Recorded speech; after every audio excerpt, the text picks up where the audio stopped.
Sementara itu pengamat sepak bola M. Kusnaini memprediksi Ramadan Sananta akan dipilih Sintayong untuk menggantikan striker Rafael Struijk. Sebelumnya Rafael Struijk dipastikan absen dalam laga semifinal menghadapi Uzbekistan di Piala Asia U23 karena akumulasi kartu. Ramadan dan hoki ya, Sintayong punya beberapa alternatif strategi ya. Yang pertama misalnya dia memainkan yang namanya false nine atau bermain tanpa striker utama. Ini kadang-kadang juga dilakukan oleh Sintayong di beberapa pertandingan di tim-tim yang pernah dia tangani, terutama di timnas senior. Dia bisa memainkan seorang pemain yang main di posisi nomor 9, tapi sebetulnya dia bukan seorang striker. Misalnya Marcelino bisa main di sana, Witan juga bisa main di sana. Karena Witan ini termasuk pemain yang cukup versatile ya, kemampuannya bisa di berbagai posisi. Dan itu memungkinkan kalau dia mau mainkan Witan di sana, kemudian mengisi posisinya dengan Fajar Faturrahman atau dengan Schroyer ya. Jadi pilihannya ada beberapa, tapi pilihan yang paling realistis memang tetap bermain dengan 3-4-3 dengan seorang striker sebagai target man. Dan itu pilihannya sekarang ada dua, selain Ramadan ada Hoki. Nah kalau secara realistis sebetulnya yang paling ideal tentunya Ramadan ya, karena dia berpengalaman di Liga 1, merupakan pemain utama. Dia juga pernah bermain di tim U23 sebelumnya ya, termasuk bermain menghadapi Uzbekistan. Jadi pilihan paling realistis memang Ramadan. Cuma kadang-kadang Sintayong kan juga punya pertimbangan-pertimbangan yang seringkali tidak dipahami semua orang, dan tidak mustahil juga Hoki main di sana. Kalau saya secara pribadi menganggap kehadiran Ramadan penting ya, karena kita akan berhadapan dengan lawan yang tipikal mainnya itu Eropa Timur. Mereka bermain disiplin, mereka punya pemain-pemain yang posturnya bagus, tinggi, kekar, bola atasnya bagus, dan itu dibutuhkan kita juga di lini depan seorang striker yang bisa berduel dengan pemain-pemain belakang lawan, sehingga ada pemain lawan kemudian punya target yang harus dikawal, dan itu akan menciptakan ruang-ruang yang mungkin nanti bisa dimanfaatkan oleh entah itu oleh Witan, oleh Marcelino atau Kelly Schroyer, sehingga kita tidak terpaku kepada Ramadan atau striker lain sebagai pencetak gol. Jadi fungsinya Ramadan nanti yang saya harapkan adalah seorang pemain yang mengganggu konsentrasi bek-bek lawan, lalu peluang yang diciptakan dimanfaatkan oleh Marcelino, Witan atau yang lain. Ya, yang harus diingat bahwa Ramadan ini kan juga bagian dari skuad yang sebelumnya main memperkuat beberapa tim di level usia ini ya. Dan kita pernah bertemu dengan Uzbekistan di Asian Games kemarin, dan beberapa pemain di timnya Sintayong sekarang itu juga main waktu itu. Jadi itu pengalaman yang saya pikir cukup berharga, di mana saat itu kita di fase gugur bisa membuat pertandingan berjalan sulit melawan Uzbekistan, dan akhirnya terpaksa harus dilanjutkan dengan perpanjangan waktu. Nah saat itu yang dilakukan adalah kita memaksa Uzbekistan tidak bisa berkembang di lapangan tengah. Kita melakukan pressing-pressing yang berani, kita mengimbangi permainan mereka, dan pada saat bersamaan kita melakukan serangan-serangan balik yang membuat lawan akhirnya waspada, tidak terlalu berani bermain keluar. Nah, cara ini saya pikir bisa dilakukan juga oleh Sintayong. Sintayong harus bisa membuat lapangan tengah bisa diimbangi dengan memainkan pemain-pemain yang punya kemampuan menguasai bola dengan baik, mengontrol dengan baik, membagi bola dengan baik, dan pada momen tertentu bisa memanfaatkan kecepatan Witan, kecepatan Marcelino untuk menembus pertahanan lawan dan menjadikan ancaman bagi pertahanan Uzbekistan.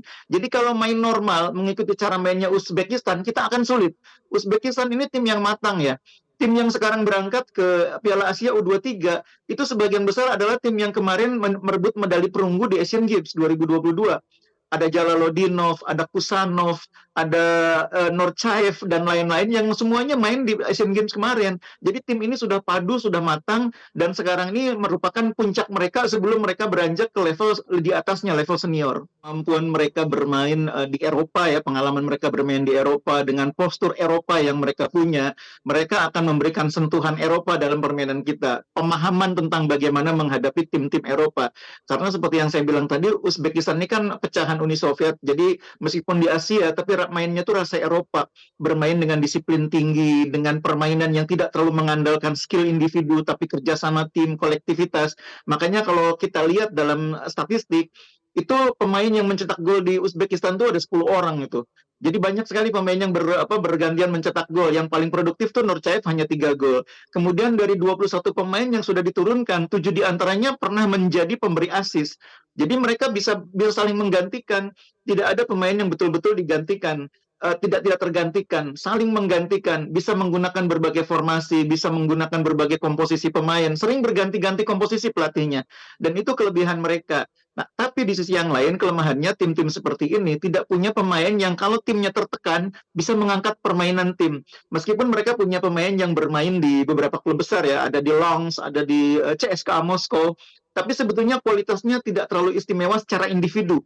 Tapi secara kolektif memang tim ini sangat kuat. 12 gol dari 4 pertandingan yang sudah dijalani dan belum pernah kebobolan. Artinya rata-rata bikin 3 gol tanpa kebobolan sampai sekarang.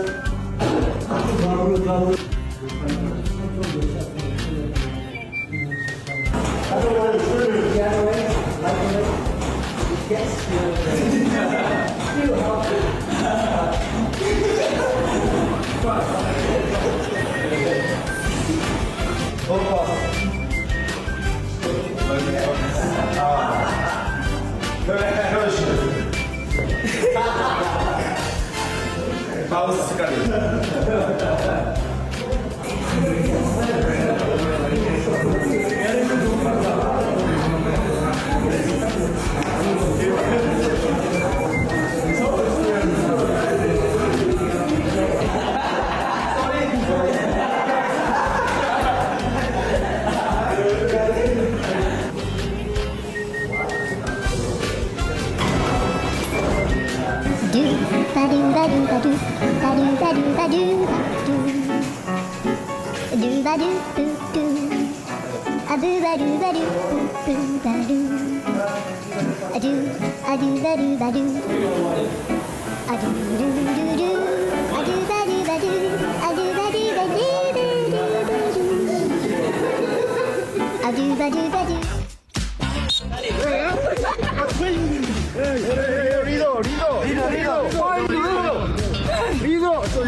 Jelajahi cara baru mendapatkan informasi. Download Metro TV Extend sekarang.